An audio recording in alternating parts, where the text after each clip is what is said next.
The photo hit me harder than a punch. No warning, no build-up, just a casual scroll on a quiet Saturday morning. I was in my robe, watering the lawn, coffee machine still hissing behind me. For a moment, everything was safe, ordinary.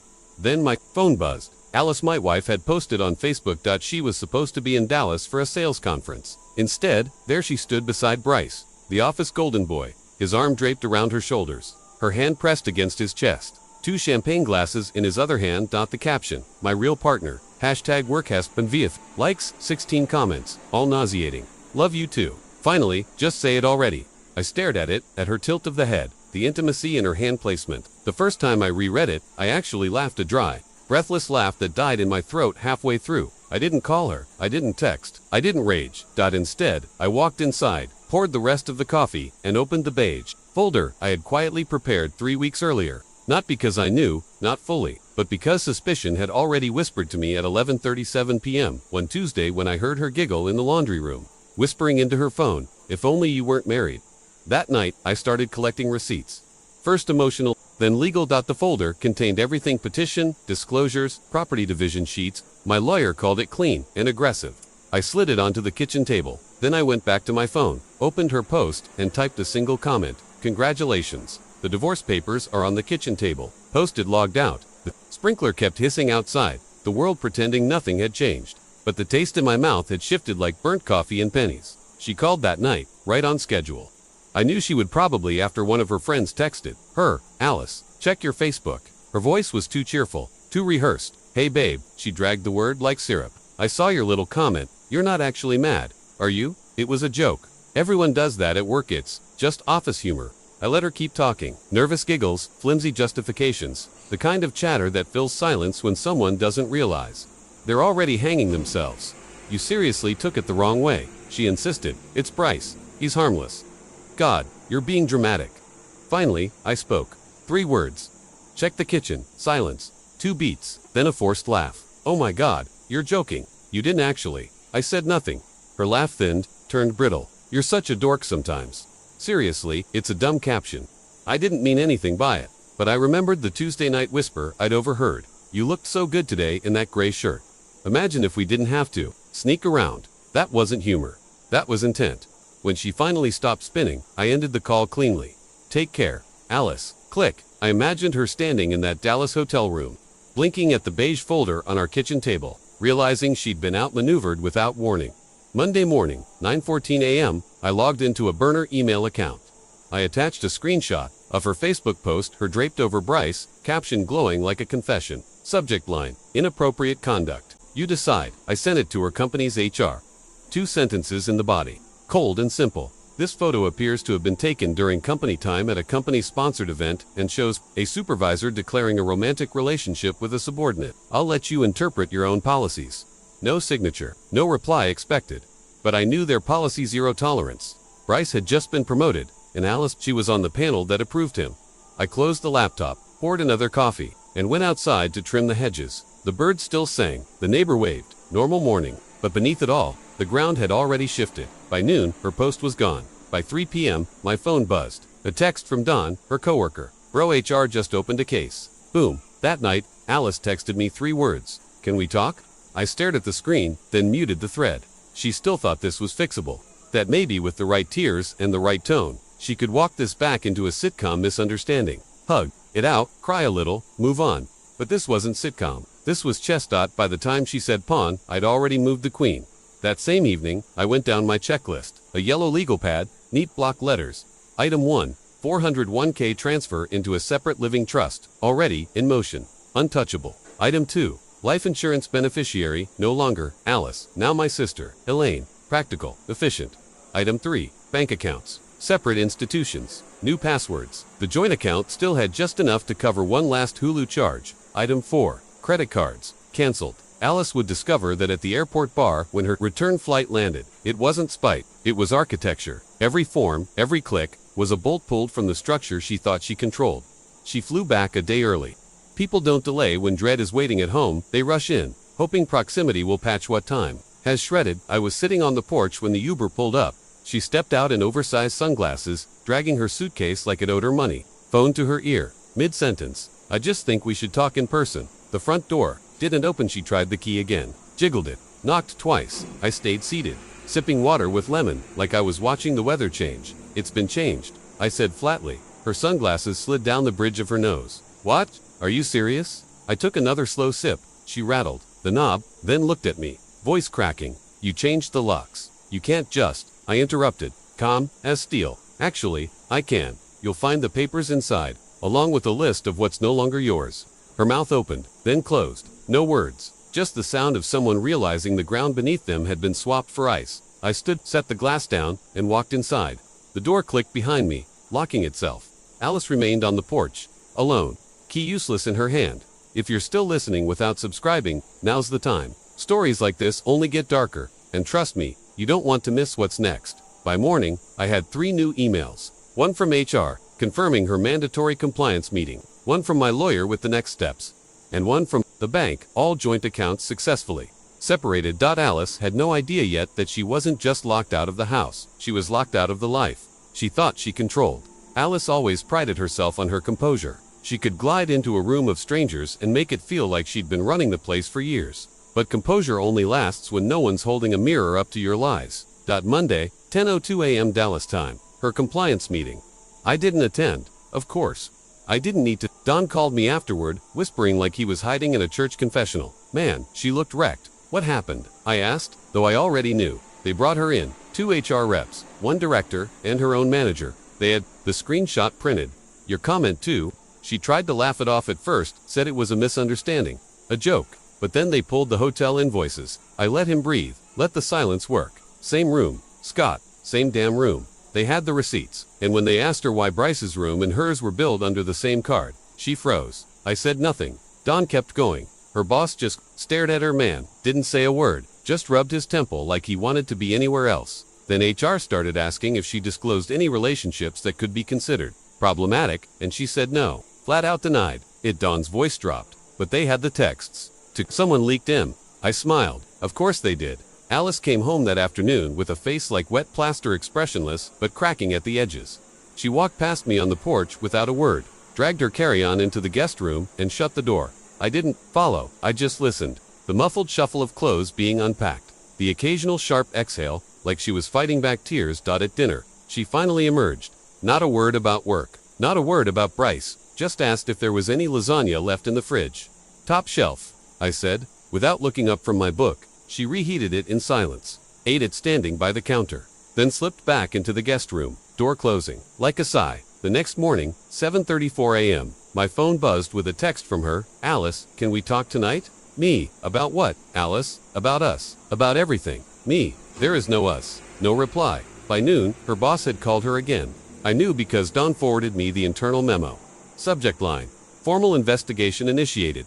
They'd suspended her access to the client account system. Badge still worked, but not for long. Alice didn't mention it when she came back that night. Instead, she sat at the kitchen table, fidgeting with her phone like a teenager waiting for a text that never came. Finally, she spoke. You didn't have to do this. I set down my fork. Do what? Her jaw tightened. Send that to HR. You could have just confronted me. We could have worked it out. I tilted my head. Work what out? That you called him your real partner. She flinched, like I'd struck her. It was a joke. I leaned back in my chair. Alice, if it was a joke, why did you use the same credit card for both rooms? Her face drained of color. She opened her mouth, closed it, then tried again. It's not what it looks like. I smiled faintly. It never is. Silence stretched between us. She tapped her phone, pretending to check emails, but her hands shook. I stood, collected my plate, and rinsed it in the sink. You should get some sleep. You'll need it. She frowned. For what? I dropped my hands on a towel. Tomorrow's meeting. Her eyes widened. How do you know about? I didn't answer. Just left the kitchen light on and walked upstairs. That night, I logged into my accounts. Everything was in order. Retirement funds insulated. Life insurance updated. Bank accounts secured. But there was one more piece. One I'd saved for this moment. The joint mortgage. I pulled up the paperwork. The house was in both our names, but the payments had always come from my account. A quick transfer later, the automatic drafts were rerouted to hers. Let her feel the weight for once. Wednesday, 8:15 a.m., Alice sat at the counter, still in her robe, staring at her phone. I poured myself coffee. You're not going in? I asked casually. They told me not to. Said they'd call after reviewing everything. I sipped, nodded. Good luck. She shot me a glare, sharp enough to cut glass. But she didn't reply. At 11:42 a.m., her phone rang. She answered on speaker, maybe hoping to project some control. "Hello," a clipped, professional voice. "Alice, this is Patricia from HR. After reviewing the evidence, we've determined there was a breach of conduct regarding company policy. Effective immediately, your employment with Carson and Reed is terminated. You'll receive a separation package via email. We'll need your badge and company equipment returned by Friday." Alice's lips parted, but no sound came out. Just a faint gasp. Then, you can't. "I'm sorry, Alice. The decision is final." Click. She stared at the phone, eyes wide, mouth trembling. I finished my coffee. "Tough morning." Her head snapped toward me. "You think this is funny?" "No," I said evenly. "I think it's inevitable." That afternoon, I received a text from Marcus, my lawyer. "House transfer in motion. You'll have sole occupancy rights within 72 hours. Perfect. I printed the notice and left it on her pillow. When she found it, she stormed into the living room, paper trembling in her hand. "You're kicking me out of my own house." "Our house," I corrected. "But since you don't have a job anymore, I doubt you'll cover the payments. Consider this a courtesy." Her voice cracked. "Where am I supposed to go?" I closed my laptop and looked her dead in the eye. "With Bryce, isn't he your real partner?" She stood there, frozen. Then, slowly, she sank onto the couch. Head in her hands, the silence stretched until I finally spoke. "You underestimated me, Alice. You thought I'd be quiet, that I'd look the other way. But quiet doesn't mean weak. Quiet means I was preparing." She didn't answer. She couldn't, and for the first time in years, I felt lighter. The next morning, she was gone. Suitcase, makeup, phone, charger all packed up. No goodbye, no note, just absence. I walked through the house, coffee in hand, feeling the stillness. Settled. At the kitchen table, I found one thing she had left behind, her key. I placed it in the beige folder on the counter, closed it gently, and slid it into the drawer. The game wasn't over. Not yet, but the queen was already cornered. The thing about Alice was that she never knew when to stop. Even cornered, even stripped of her job, her money, and her access, she still believed in the magic of her charm. She thought she could spin. This she always had. Friday morning, a knock at the door. Not Alice, a courier. He handed me a thick envelope stamped with the law firms Crest Henderson and Pike. I opened it at the counter while the coffee brewed. Inside, a petition for spousal support. She was coming for me.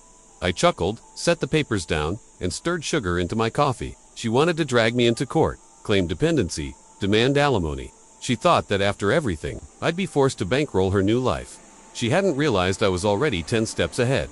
3 weeks earlier, when I overheard that late-night laundry room whisper, I didn't just start keeping receipts. I started building an exit. Marcus, my lawyer, had guided me through it. Restructure, insulate, separate. I pulled out the binder he'd helped me assemble. Neat tabs, blue dividers, a life dismantled and rebuilt on paper. Tab 1, trust agreements, retirement accounts, education, funds, life insurance, all placed into a trust with my sister as trustee, not marital property, not contestable. Tab 2, financial records, bank statements showing Alice's unauthorized withdrawals, late-night Venmo transfers labeled hotel, drinks, ride, evidence of dissipation of marital assets. Tab 3, employment misconduct, screenshots of her post, her HR termination letter, the compliance policy she violated, proof that her own actions not ended her career.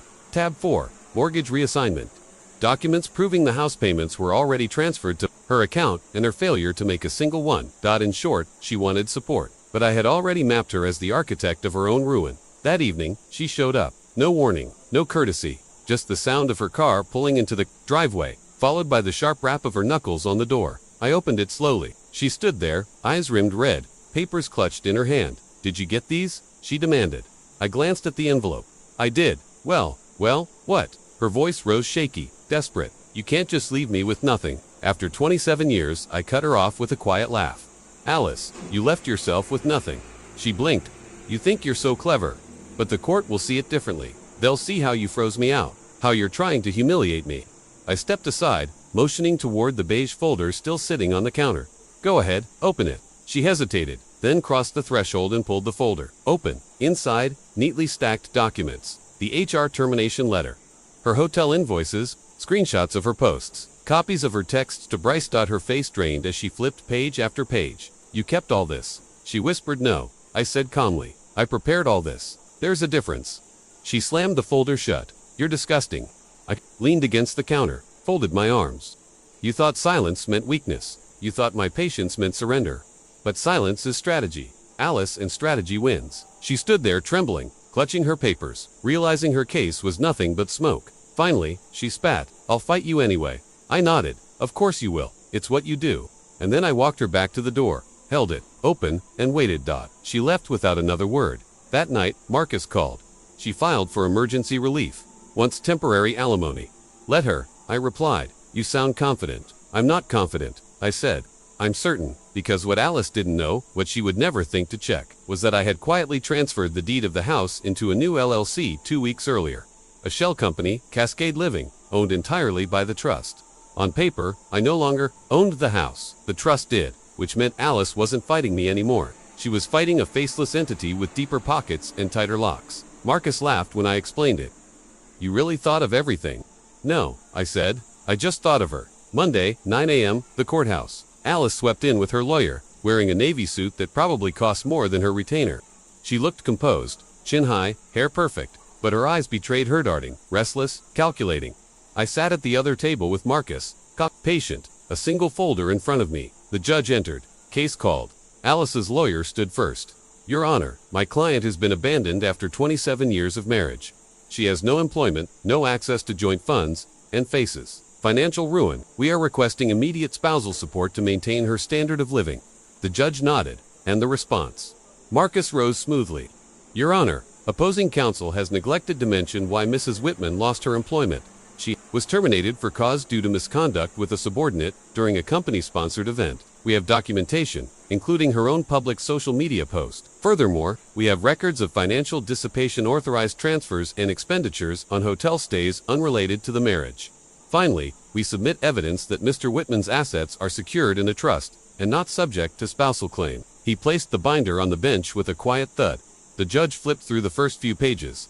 Silence filled the courtroom, broken only by the faint shuffle of paper. Alice's face paled. Her lawyer tried to protest. Your Honor, this is character assassination. The judge raised a hand. The documents are clear. Mrs. Whitman's termination was her own doing. Dissipation of marital assets is well established. Request for temporary support is denied. Alice's lips parted in shock. Her lawyer placed a hand on her arm, but she pulled away, shaking her head. The gavel tapped once. Next case. Just like that, it was over. Outside the courtroom, she caught up to me. Her voice was raw, frantic. You think you've won. You think this is the end. I turned to her, calm as ever. No, Alice, this isn't the end. She narrowed her eyes. Then what is it? I leaned closer, voice low. It's the beginning. The difference is, I already know how it ends. She froze, searching my face for any trace of doubt.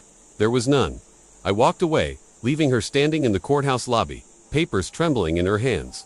That night, I sat in the garage, the old workbench lamp casting a pool of yellow light. The beige folder was back in its drawer. But I left one document out. The deed transferred to Cascade Living. Alice would never know until it was too late. She thought she was fighting for the house, for money. For security. She didn't realize she was fighting a ghost. I poured myself a glass of water, raised it toward the empty room, and whispered, to the endgame. The glass clinked against the workbench. And the game moved on. Alice had always been a gambler. She never sat at casino tables, but she lived her life with the same reckless confidence, spending money she didn't have, taking risks she couldn't cover, assuming someone else would settle the bill. That someone, for 27 years, had been me. But gamblers don't change. They just raise the stakes when they're losing. 2 weeks after the hearing, her next move arrived. Not a letter, this time, a visitor. It was a Tuesday, 6:45 p.m., the sun had just dipped, leaving the street in that strange twilight where everything looks like a memory. I was setting down my dinner plate when the knock came. I opened the door and froze. Bryce. Polished suit, smug grin, standing there like a salesman who thought the world owed him a commission. Alice hovered behind him, clutching her purse like a lifeline. Scott, Bryce said smoothly, offering a hand I didn't take. We'd like to talk. I let the silence stretch until his smile faltered. Then I stepped aside just enough for them to enter. Alice started immediately. This is ridiculous. Scott, you're humiliating me, locking me out of my own home, cutting me off financially. I raised a hand. Careful, you're not at work. There's no HR here to file a complaint. If I interrupt you, her jaw clenched. Bryce put a hand on her arm like he was steadying a child. Then he turned to me. We came to make a proposal, he said. I leaned against the counter, arms folded. Go on, you and Alice built this house together. She deserves her share. You can drag it through court, or we can settle it clean. Sign over her half of the equity, and she waive further claims. Everyone walks away. I stared at him for a long moment, then asked, how much did she tell you? He blinked. Excuse me, about the house, the mortgage. The payments, the trust. I smiled faintly, because if she told you I own half, she lied. I own none. Alice's face went pale. Bryce glanced at her, confused. What is he talking about? I walked to the desk drawer, pulled out a single sheet, and laid it flat on the counter. The deed transfer. Cascade Living, LLC. Date stamped, notarized, irreversible. This house, I said, evenly, belongs to an LLC. LLC belongs to a trust. The trust belongs to a trustee who isn't me. Which means, legally speaking, you're standing in someone else's foyer. Bryce's jaw tightened. That's a trick. Some shell game. The court won't. The court already did. I interrupted. It's in the record. You're welcome to try. Though I hear lawyers love burning retainer fees on lost causes. Alice gripped Bryce's arm, her voice breaking. Scott, please, don't do this. We can work something out. I leaned in, my voice sharp as glass. You already worked something out, Alice. In a hotel room, at a conference you lied about. This isn't revenge. This is accounting. She recoiled like I'd slapped her. Bryce pulled her closer, but I could see it in his eyes, the cracks forming, the doubt creeping in. He hadn't signed up for this. Level of ruin. I pointed to the door. Conversation's over. They didn't argue. Bryce turned stiffly, guiding her out. She looked back once, eyes wide, desperate, but the door closed before she could find words. That night, Marcus called. Got word from opposing counsel. She's considering bankruptcy. Good, I said. You're not worried she'll drag you into it. I smiled to myself. No, because she already dragged Bryce instead. The next morning proved me right. Dawn forwarded me a screenshot of Bryce's company Slack channel. A private message, accidentally shared. Can't believe I ruined my career for her. HR is sniffing around me now. If she thinks I'm paying her bills, she's insane. The golden boy was cracking. Alice had played her last card and it was already folding in her hand. She tried one more stunt. Showed up at my sister Elaine's place, tears streaming, begging for sympathy. Elaine, bless her, made her a cup of tea and listened quietly. Then she said 6 words Alice didn't expect. You made your bed. Lie in it. Alice left in silence. 3 days later, I got the email I'd been waiting for. Subject: voluntary dismissal. She'd withdrawn her petition. No alimony, no property claims, no further demands. On paper, she had surrendered. But gamblers never stop, they just shift tables. That weekend, I saw her one last time. She was sitting outside the cafe on Main Street, sunglasses on, hair unkempt, sipping a coffee she probably couldn't afford. Bryce wasn't there, neither were her old office friends. She looked up when I passed. For a second, she almost smiled. Habit. Then she caught herself. Her lips parted like she wanted to speak, maybe to apologize, maybe to beg. I didn't slow down, didn't acknowledge, just kept walking. Behind me, the silence swallowed her. At home, I poured myself a glass of water, sat at the kitchen table, and stared at the beige folder one last time. It was heavy now, with paper, but with finality. I didn't need to open it again. The evidence had done its job. The preparation had become execution. The betrayal had been met with precision. I slid the folder into the bottom drawer, closed it gently, and locked it.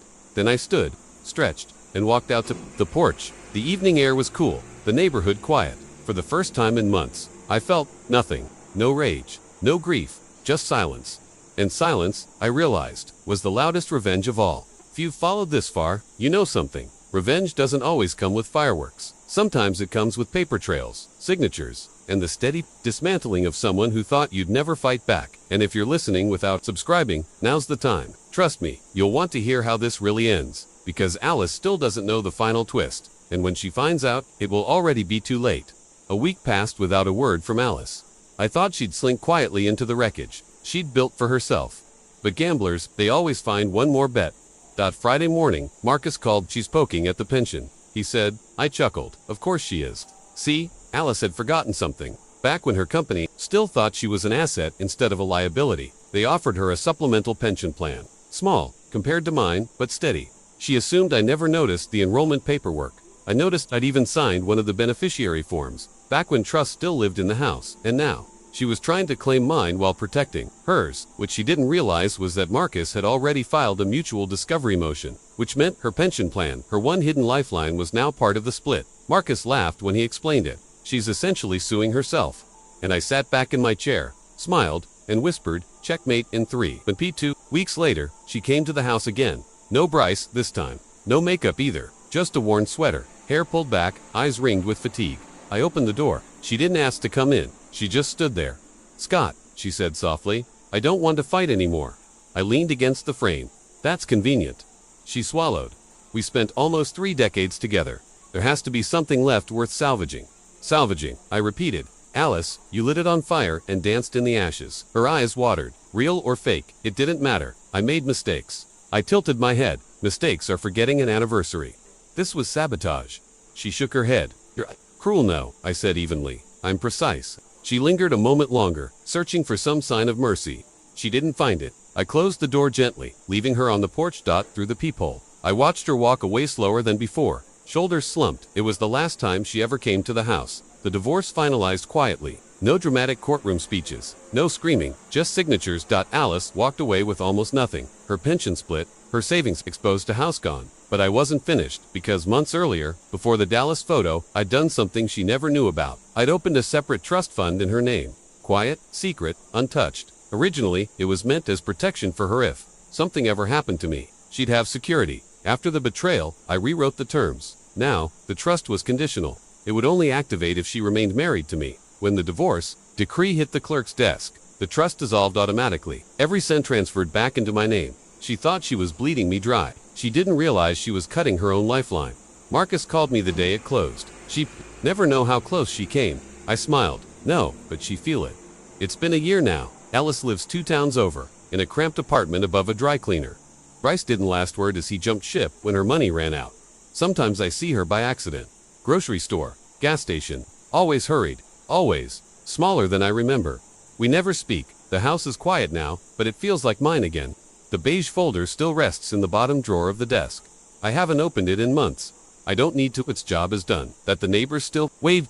The lawn still hums beneath the sprinkler. Life, strangely, is peaceful. And when I think about Alice, her smirk in Dallas, her desperate pleas on the porch, her silence in the courtroom, I don't feel rage, or sorrow, or even triumph. I feel nothing, because some revenge is loud, but the most dangerous, it's whispering.